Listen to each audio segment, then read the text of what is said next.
I'm Barry Gilreath, and this is Fabric of Family. We came on a Sunday. One part of the Bible was backed up. The other part of the Bible.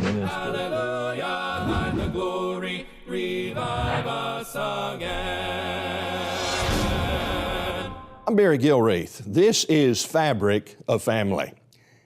You know, you don't have to read very far in the Bible before you come across what we could describe as just messed up families. I mean, Adam and Eve messed up paradise, and their first son murdered their second son. We think about Noah and how Noah got drunk, and in his drunken state, that led him to being naked in front of one of his kids. We think about Abraham, who lied about his wife Sarah being his sister and allowing other men to walk off with her 2 times. Abraham also had a child by his wife's maid Hagar at his wife's insistence. And then Job, who was a contemporary of Abraham. Job, the epitome of faith, yet he married a woman who was telling him he needed to curse God and die. Then there was Jacob, who demonstrated a struggle with being deceptive, and he married a woman by the name of Rachel who stole from her own father. And then we think about others. We think about men such as Moses. Moses had a temper problem. His sister Miriam had a jealousy problem. And his brother Aaron had kid problems that eventually led to God striking his 2 sons down dead. And you know, we've just referenced families during the time of the very first book of the Bible. 65 more books to go. Yes, there are a lot of messed up families. You know, in this program, we're going to discover how families in the Bible, well, they're really no different from our own family. And we're also going to talk about how God provides hope for families. Families just like yours and mine who struggle with various degrees of dysfunction, just as did those families of old times. Thank you for viewing The Fabric of Family. If you would like to receive free Bible study materials, please contact us. Our mailing address is 1031 Hermitage Drive in Florence, Alabama, 35630. Never conceal my Savior and guide. He is a light. Or you may contact us at our website, jhcc.org. That's jhcc.org. Or you can call us at 256-764-6291. That's 256-764-6291. Mansions above, singing His praises, gladly I'm walking. Our hope and prayer is to bring you and your family closer to God.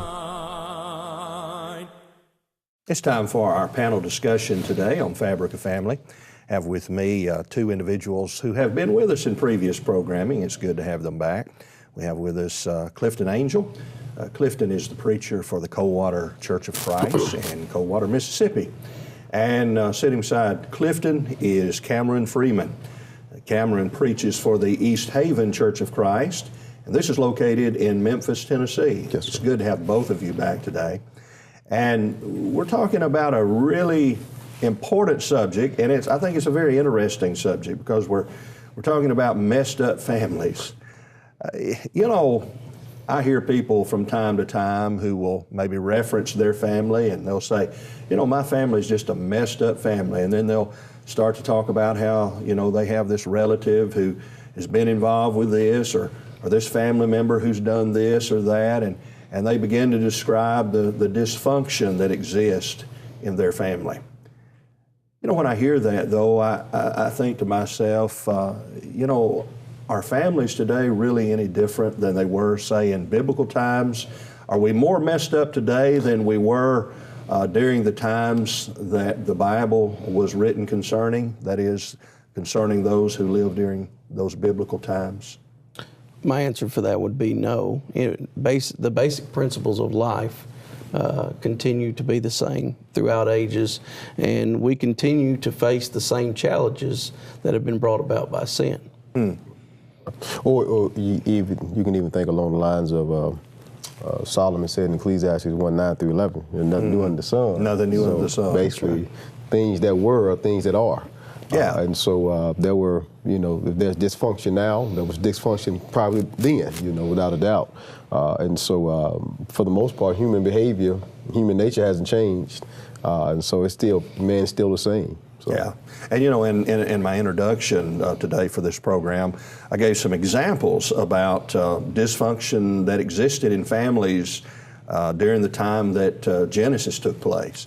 And it's amazing as you read through that book, just family after family after family, some things that are, I'm just telling you, we would be so ashamed to even talk about some of these things if it related to our family today, but yet these things are discussed and in a way that's very open.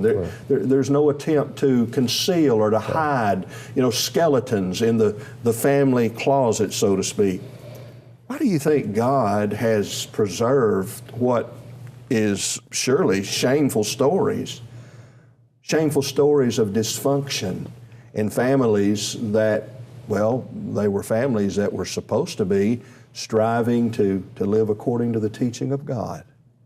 The Apostle, go ahead. No, I was just going to say, I think the commonality of human beings, I think sometimes we fail to realize we're more alike than we are different. And the fact that God chose to reveal, like you said, all those different facets about the dysfunctions in various families, right? Mm-hmm. The very first human couple. Yeah. And God wants us to realize that, all of us have the same temptations, face the same problems, ultimately the same struggle called sin.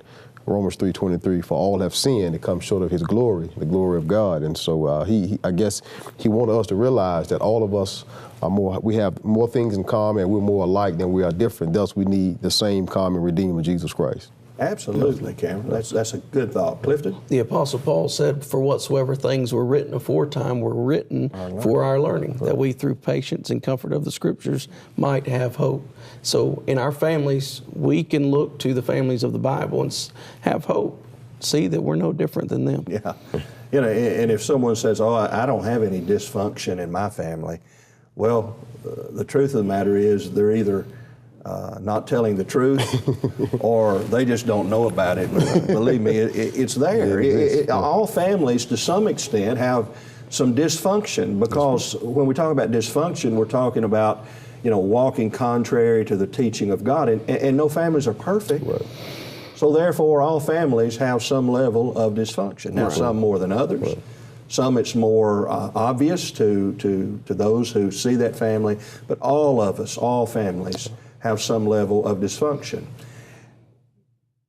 Do you think there's a link that we can make, though, between the trials and hardships that we experience in family life and the fact that sometimes we don't do what God says? What are your thoughts on that? Absolutely. We have numerous examples in the Scriptures of families who just departed from God's ways or His Word, and we have.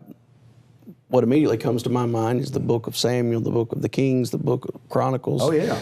All of these examples where, and I immediately think about Solomon, how that he began following the Lord in the beginning, but eventually he departed from his ways. His selfishness, his pride came between he and the Lord, and his family and his descendants for years after that suffered the consequences. Eventually, the kingdom of the nation of Israel was rent in two because of what began with Solomon. Mm.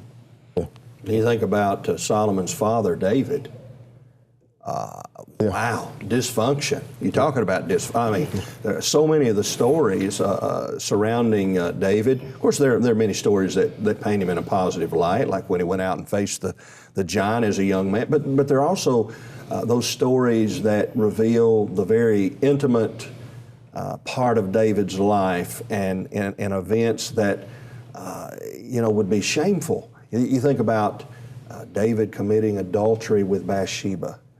And you look at the consequences that he reaped because of that dysfunctional behavior. I mean, the Bible is just, it's just so open And I think that's one difference, that we can show between the Bible and maybe books that are supposedly written by some God today, because it always tries to paint, heroes out as, the perfect individuals. But the Bible just tells it like it is. There's no attempt at all to deceive and to paint man in an unrealistic way. Well, I think to the point that you're making about, I guess, the dysfunction being self-inflicted. Yeah. Joshua's words ring true even from a positive and negative standpoint. He said, "Choose you this day whom you will serve." Mm-hmm. Then he goes on to enlist the fact that he and his family are going to serve the Lord. Well, just like Joshua chose for him and his family to serve the Lord, there are many men and families who don't choose to follow the Lord, and they have to suffer those consequences. Mm. What are some, can you think of maybe another example that we could use to illustrate this truth about dysfunction in families?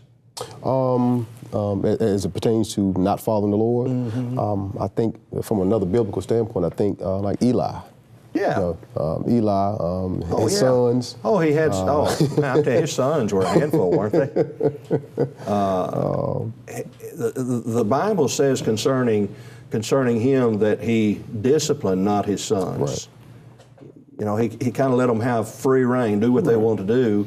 And as a result of that, look at all of the family grief he had to bear because of his son's misbehavior.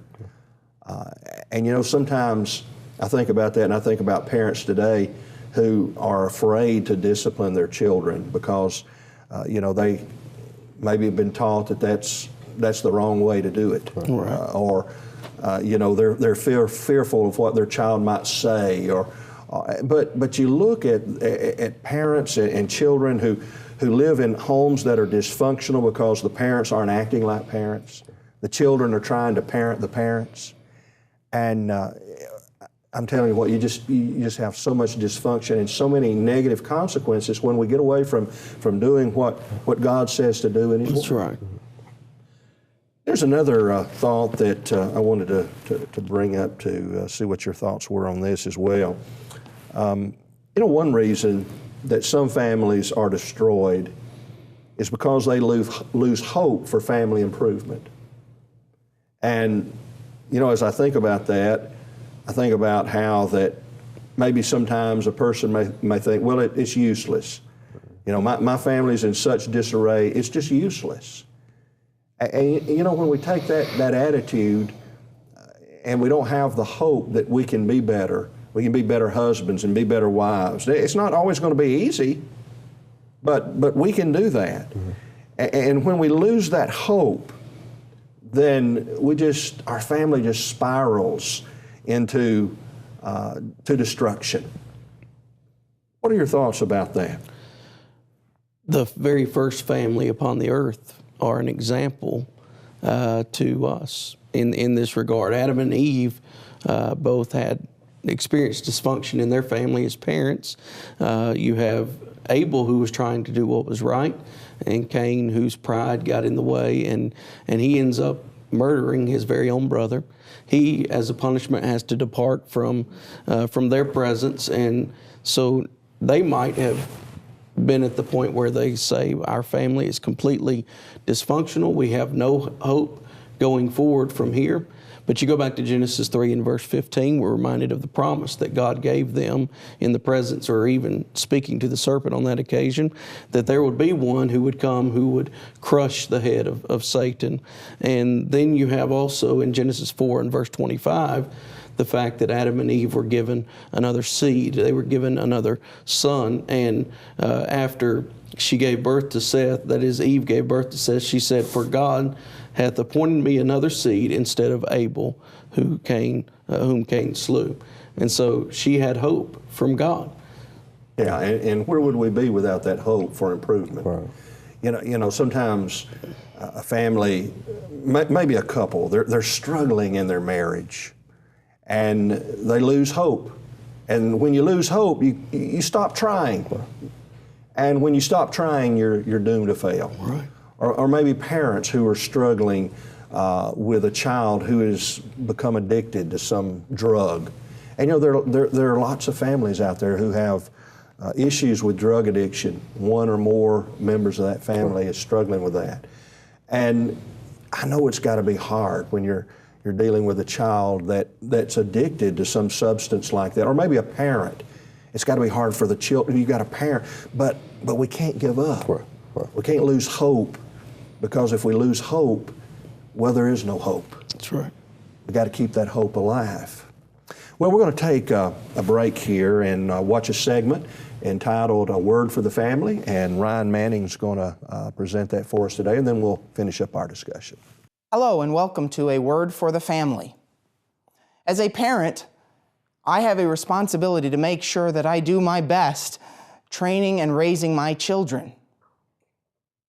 And as a parent, if I take examples from the best, if I learn from what other people have given to me, the examples that they have given, then it's going to help me as I raise my children. Who better than God the Father? Scriptures have so many references that show us how God has dealt with His children, how He treats me, His child. So I can learn from that. If we go to the book of James, chapter 1, the Bible tells us in verse 5, it says, if any of you lack wisdom. Now, as I read through chapter 1, when I get to chapter 5, I already have read verse 2, which says, my brethren, count it all joy when you fall into diverse temptations, knowing this, that the trial of your faith works patience. Count it all joy when you fall into many different kinds of trials. Now, I can do that, but that takes intent. I need to approach my trials, and I need to live through my trials with that kind of intent. That takes wisdom. And sometimes it takes wisdom that I don't have. So God tells me, if I lack wisdom, I can ask of God. God who, in verse 17, He tells me that every good gift and every perfect gift is from above and comes down from the Father of lights, with whom is no variableness, neither shadow of turning. So I can ask of God, who giveth to all men liberally. And God is going to give me what I ask for. But notice that James chapter 1, verse 5 tells me something else about how God responds to my requests. It says, He gives to all men liberally and upbraideth not. That word there, upbraideth, means to ridicule, to rebuke, to mock. In the Sermon on the Mount, Jesus said, blessed are you when men shall revile you. You can see that word there, revile you and persecute you and say all manner of evil against you falsely for my sake. When Jesus faced the crucifixion, people reviled Him, they mocked Him, and Matthew's account and Mark's account says that the thieves cast the same into His teeth or reviled Him the same way. However, when I ask of God, He doesn't revile me. He doesn't rebuke me. He doesn't mock me. He doesn't see my request as ridiculous. And I can take comfort in that as a father, because I have children who, they have so much weakness. They have so much need. And they will go through times when they mess up, when they make mistakes. Just like me. When I go through times of difficulty and I ask of God for the wisdom to make it through, God doesn't mock me. God doesn't ridicule me. And when my children ask me for help, I don't belittle them. I don't make them feel terrible. I don't mock them, but instead I show them what they need, and that is love. Thanks for watching A Word for the Family. Oh, we're back with Clifton and Cameron, and we're talking about, messed up families. You know, we were discussing before we went to the break just a moment ago how that all families experience dysfunction. Absolutely. And, you know, I want us just to touch on this just a bit, because I think sometimes people have unrealistic expectation of church leaders. You know, they think that, well, if you're a preacher, then your kids are always going to be perfect and you're never going to have any problems in your marriage. Or if you're an elder, you know, you're never going to have a child who might be a little rebellious. You don't have any issues that you really struggle with because you're a church leader. Is that true? Sometimes the idea is true, and many people place those expectations upon leaders, but it should not be the case, because the realization is that no family is perfect because no individual is perfect. And we do not have to be perfect to be faithful. You know, repentance and forgiveness are vitally important to the individual, just as they are important to the family. Yeah. And you know, those who lead us in various capacities, obviously by the mere fact that they are a leader, you know, generally speaking, you're going to expect that they're going to have a good, solid marriage, and they're going to have a good parenting-child relationship. But at the same time, as you've pointed out, we're still people. That's right. And there's still going to be issues that are going to arise that ministers and elders and deacons and Bible school teachers, others who take some kind of a lead within a congregation, are going to have family struggles. I think about, I guess there's a running joke about the reason why the preacher's kids are bad, because they play with the elders' kids. You know, but that's you know, that's neither here nor there. But at the same time, you know, when you have problems in families from your leaders' children, you know, I think a lot of time members fail to realize those men are still human. And so they can't micromanage their children every single step of the way. And that's why God has the guidelines, especially like for elders and deacons, about how they're supposed to rule their children and rule their homes. And so we can see that, and we can be a little bit more tolerant and understanding, because sometimes members tend to blow things out of proportion when they see things, and they want to quick to say a man's not qualified for the most, most. And there's a difference. There's a difference in perfection, in the sense that you don't ever have any problems, or you don't ever make any mistakes, and faithful. Right. You know, you can be faithful and still make some mistakes along the way. You know, I've heard it illustrated like this. You know, if someone said, "Is your spouse perfect?" Well, if that question were asked to my wife, she would fall in the floor laughing. But if they were to ask her, well, is your husband faithful? She'd say, oh yes, faithful. And so I just thought that was something that we needed to bring out in this family, because we don't need to have unrealistic expectations of people. What can the church do to minister to broken families?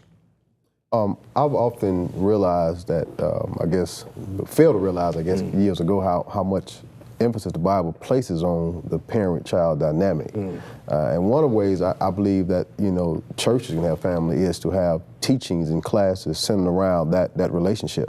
We'll have programs, or have ministries centered around parents and children, focusing on their relationship, their dynamic, and just make sure that you target that relationship, because sometimes you can overlook that. You can overlook the fact that sometimes parents do struggle in raising their children. You can overlook the fact that there may be a mom or father who may need some help guiding or teaching that child in the right way. And so you have to have ministries and classes that are centered toward teaching parents how to be better parents, and also children how to be, the best they can be, and being obedient to their own parents. Good. So, classes and having special lessons are certainly a way in which a congregation can help minister to those who are having problems with various family dynamics. Clifton? And putting those things into practice that they learn. The church should be leading the way in showing broken families love, showing them kindness, showing them forgiveness, and showing them that there is hope for their family, and that they can be followers of God too, if they're not already. Maybe they're already followers of God, but that they can get back up from whatever has caused them to be broken and keep moving forward. And you know, that kind of brings up an interesting thought. You know, you think about a eunuch. In biblical times, a eunuch was someone, well, it was like a male, and he had been castrated. And so, you know, he couldn't have a family, couldn't have a wife, couldn't have children. And yet, the eunuch, under the covenant of Christ, is brought into a very special place. He's brought into the church itself. Under the Old Testament, eunuchs were limited, weren't they, as far as what they could do? Deuteronomy 23:1, I believe. Yeah. We see that command, that they were not allowed into the congregation of the Lord. Right. And so there, you know, if you think about during the time of Moses, the eunuch, he didn't really have a family because he couldn't be married, he couldn't have children, and he certainly couldn't. He was very limited as far as what he could do in the temple, as far as where he could be. But yet, we see under the covenant of Christ, you know, that's not the case, because we gain something, and we gain a family. And you know, you brought out about how that the church needs to minister and be a family to those who maybe don't have a family. They don't have a family because there's maybe an absentee father. Or maybe there's a young lady there and her husband has abandoned her and she's struggling and trying to raise kids on her own. I think all of these things that we've talked about today are very important, and we've been talking about messed up families, and you know, all of us have some degree of dysfunction in our family. Thank you for viewing The Fabric of Family. If you would like to receive free Bible study materials, please contact us.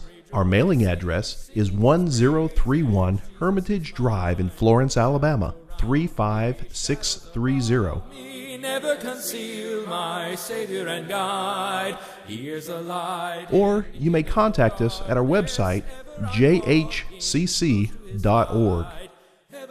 That's jhcc.org. Or you can call us at 256-764-6291. Jesus is mine. That's 256-764-6291. Mansions above, singing his praises, gladly I'm walking. Our hope and prayer is to bring you and your family closer to God. Well, we hope you've enjoyed our program today on messed up families. We hope that it's been enlightening and it's been encouraging as well, encouraging us to put our hope in a God who can help families who are struggling. Fabric of Family is a program that is brought to you by Churches of Christ. Some of these congregations will no doubt be in your area. There are going to be some churches that are going to be scrolling across the screen in just a moment. It's going to have their contact information as well. We want to invite you to visit with a Church of Christ in your area, and specifically one of our supporters, and let them know that you appreciate their support of this program. Until next time, I'm Barry Gilreath Jr., your host, wishing you and your family a wonderful week. Hallelujah, thine the glory, revive us again.